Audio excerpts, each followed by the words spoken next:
تو یہ تقریر آپ کے لیے مشعل راہ بن جائے گی اور آپ کو کوئی داہنے بائیں سے بہکانے والا نہ ہوگا۔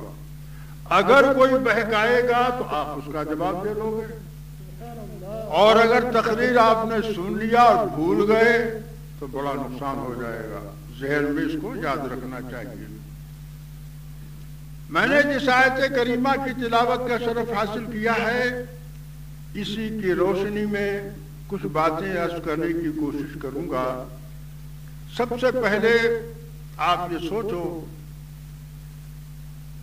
اور تھوڑی سی معلومات دنیاوی اعتبار سے بھی آپ کر لو کہ دنیا میں کچھ پتھر ایسے بھی ہیں اور کچھ لوہا ایسے ہیں کہ جس کے اندر مقناطیسی اثر ہوتا ہے نا بھائی، جانتے ہیں آپ مقناطیسی اثر؟ یعنی اس کے اندر ایک صفت ہوتی ہے کہ وہ اپنے ہم جنس کو کھینچ لیا کرتا ہے۔ پتھر بھی بعض پتھر ایسے ہیں کہ پتھر کے قسم سے کوئی چیز اس کے قریب پہنچے تو وہ اس کو اپنے طرف کھینچ کے اپنے کو چمٹا لیتا ہے۔ اور اسی طریقے سے لوہے کی نشان ہے کہ لوہا ایک ایسی چیز ہے کہ اس کے قسم سے، لوہے کے قسم سے اگر اس کے سامنے کوئی چیز آ جائے تو اس کو بھی وہ کھینچ لیا کرتا ہے۔ جب آپ یہ سمجھ چکے ہو تو بلا تمثیل، میں وقت میں میرے پاس اتنا ہے بھی نہیں اور نہ میری سکت ہے کہ میں اس کی صراحت اور تشریح پورے طریقے سے کر سکوں۔ تھوڑے دیر چند باتیں عرض کروں گا، مگر ایک مرتبہ آپ ضروری پڑھ لیجیے محبت کے ساتھ۔ اللہم صلی علی سیدنا و مولانا محمد وعلی آل سیدنا و مولانا محمد وبارک وسلم۔ میں عرض کر رہا تھا کہ پتھروں میں سے کچھ پتھر ایسے ہیں جو اپنے کو، اپنے ہم جنس کو پتھر کے قسم سے جتنی چیزیں ہوں وہ جب قریب کچھ پہنچتے ہیں تو اس کے اندر اتنی طاقت ہوتی ہے کہ وہ خود بخود بغیر آپ کے پہنچائے ہوئے وہ خود اس کو کھینچ لیا کرتا ہے۔ علی ھذا القیاس اسی طریقے سے لوہا ہے، تو لوہا ہے آپ کے پاس اور اس کے قسم سے جو بھی لوہا سامنے آئے گا اس کو اپنے اندر کھینچ دے گا، جذب کر دے گا۔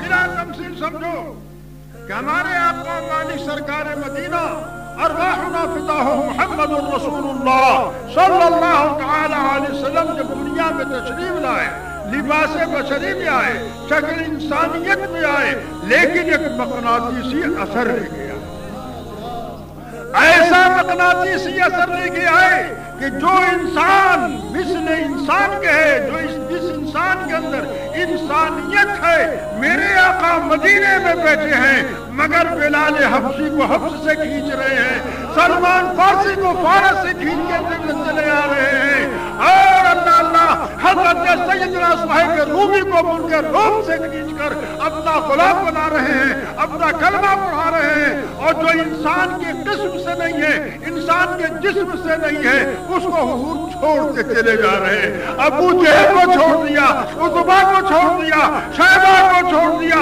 حضور اپنے پڑوس کو چھوڑ رہے ہیں، اپنے رشتہ دار کو چھوڑ رہے ہیں۔ کیوں چھوڑ رہے ہیں؟ اس لیے چھوڑ رہے ہیں کہ اس کے اندر انسانیت بھول نہیں ہے، وہ انسان نہیں ہے۔ جو انسان ہے اللہ میرے سرکار کی نورانی جب کرنے پہنچتی ہیں تو کوئی بلال حبشی بن کر کے حبش سے چلا رہا ہے، میرے مصطفیٰ کا دیوانہ بنا ہوا ہے، کوئی اس ملک روم سے آ رہا ہے، صہیب رومی آ رہے ہیں، میرے مصطفیٰ کے زلفوں کے اسیر بن رہے ہیں۔ اللہ علی ھذا القیاس، کوئی مدینے کا رہنے والا ہے، کوئی مکے کا رہنے والا ہے، کوئی عجب کا رہنے والا ہے، کوئی عرب کا رہنے والا، جتنے بھی انسان کے اندر انسانیت تھی، انسانی باعث تھی، اس کو میرے مصطفیٰ نے اپنے دامن میں کھینچ کے لے لیا۔ اور جو دیکھنے میں تو انسان ہے، چہرے پہ داڑھی بھی ہے اور داڑھی میں موتی بھی ہے، ہاں ایسی داڑھی نہیں،